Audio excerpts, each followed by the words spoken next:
चला तर मग आज आपण बघूया झणझणीत असा वजडीतला भात. खायला एकच नंबर लागतो.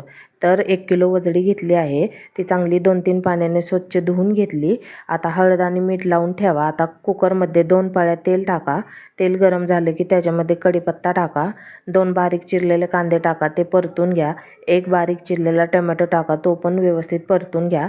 ठेचलेलं आलं लसूण टाका, ते पण परतून घ्या. आता हळद मीठ लावलेली वजडी टाका, चांगली परतून घ्या त्याचं अंगचं पाणी कमी होईपर्यंत. आता कोथिंबीर टाका आणि खालीवर करून घ्या चांगलं एकजीव करून. गरम पाणी टाका, एकजीव करून घ्या. आता कुकरचं झाकण लावून 5 ते 7 शिट्ट्या देऊन घ्यायच्या, म्हणजे वजडी छान शिजते.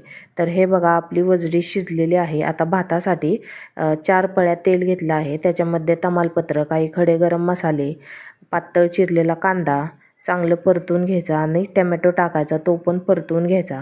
2 चमचे आलं लसूण पेस्ट टाकायची, ती पण 4 ते 5 मिनटं चांगली परतून घ्यायची.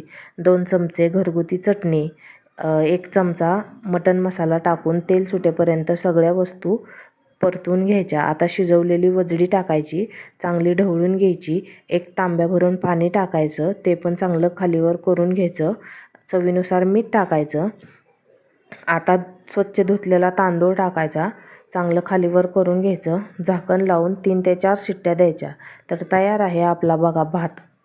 किती मोकळा आणि छान, चवीला तर एकच नंबर. तर लाईक करा, शेअर